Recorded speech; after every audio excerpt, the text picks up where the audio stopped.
দেখো কারণ যদি আমরা অ্যানালাইসিস করতে যাই তো বহু কারণ আছে। তার মধ্যে অন্যতম কারণ হচ্ছে যে আমাদের যখনই পুরো সিস্টেমটা ধীরে ধীরে অকেজো হতে আরম্ভ করে তখন আমাদের ভিতরের বডিতে যে জেল ফর্মেশনটা থাকে ওটা ধীরে ধীরে করে ড্রাই হতে আরম্ভ করে। যেখানে ড্রাই হয়ে যায় তখনই ওখানে মুভমেন্টগুলো কমতে আরম্ভ করে, যেটাকে আমরা বলবো গ্রিজিং। জেলটা হচ্ছে বডির জেলটা, কিন্তু আমাদের বডির পার্ট হচ্ছে গ্রিজিং পার্ট। যে জয়েন্টগুলো থাকে আমাদের সেটা ইজি মুভমেন্ট করবে, তখনই কিন্তু আমরা সুস্থ লাইফ মেনটেন করতে পারি।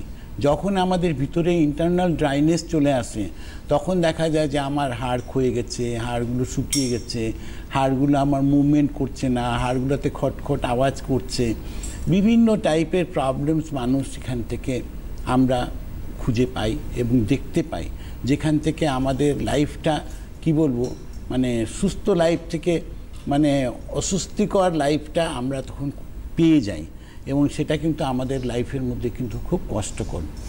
রঙ্গোলি আয়ুর্বেদ কিন্তু আজকে যেখানে মডার্ন বলছে যে ওটা অপারেশন ছাড়া ভালো হয় না, কিন্তু রঙ্গোলি আয়ুর্বেদ আজকে আমি এখানে একটু আপনাকে ইন্টারাপ্ট করবো, কিছু মনে করবেন না। আপনি বলেন মডার্ন মেডিসিন বলছে আর অপারেশন ছাড়া ভালো হয় না।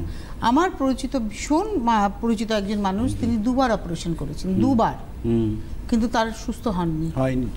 আমি এটাই আপনাকে বললাম যে অপারেশন সলিউশন নয়, অপারেশন সলিউশন নয়। এই জায়গাটাই রঙ্গোলি আয়ুর্বেদিক আজকে প্রমাণিত করেছে, এবং যত পেশেন্ট আজকে আমাদের ফ্রোজেন শোল্ডার নিয়ে রঙ্গোলি আয়ুর্বেদিক এসছেন আজকে প্রত্যেকে ইজি মুভমেন্ট করছেন।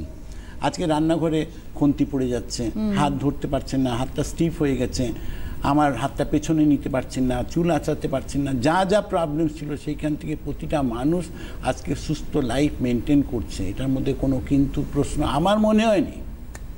এবং আর একটা কথা, যখন আপনি ট্রিটমেন্টটা শুরু করলেন, ট্রিটমেন্টটা কিন্তু আপনাকে শেষ করতে হবে, মানে আপনার একটা নিজস্ব কোর্স থাকবে, মেডিসিনের একটা কোর্স। যেমন আমরা দেখি না, কোর্স তো সব ক্ষেত্রেই থাকে, মেডিসিনেরও একটা কোর্স থাকে। সেই কোর্সটা প্রেসক্রাইব করেন ডক্টর, সাজেস্ট করেন ডক্টর।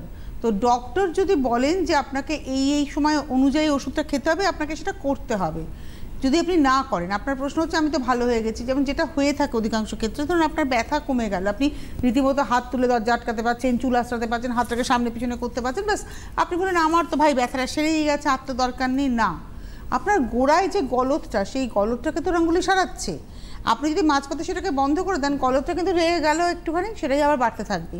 পরে তো আপনি বলবেন এই তো আমি খেয়েছিলাম রঙ্গোলির ওষুধ, আমার তো সেরে গিয়ে আবার হলো। কেন হলো প্রশ্ন করুন, আপনি কি শেষ করেছিলেন? চিকিৎসার যে সময়টা, সেই প্রসিডিওরটাকে আপনি মেনেছিলেন? উত্তর হবে না। এখানে কিন্তু আমার মনে হয় যদি 3 মাস বলে 3 মাস, 6 মাস বলে 6 মাস, আপনাকে মেনটেন করতে হবে। ইউ হ্যাভ টু, এইটাকে মাথায় রেখে আপনারা ট্রিটমেন্টটা শুরু করুন। আমার এটা মনে হয় আমরা এটা ভীষণ ভুল করি, কিন্তু মাঝপথেই ছেড়ে দিই। সেটা শুধু মানে আপনার ক্ষেত্রে নয়, যে কোনো প্যাথিতেই, মানে মডার্ন মেডিসিনের ক্ষেত্রে আমরা দেখেছি অনেক মানুষ আর তো ঠিক হয়ে গেছে, খাবো না। আবার অনেকে আছেন ওই একই প্রেসক্রিপশনে 2 বছর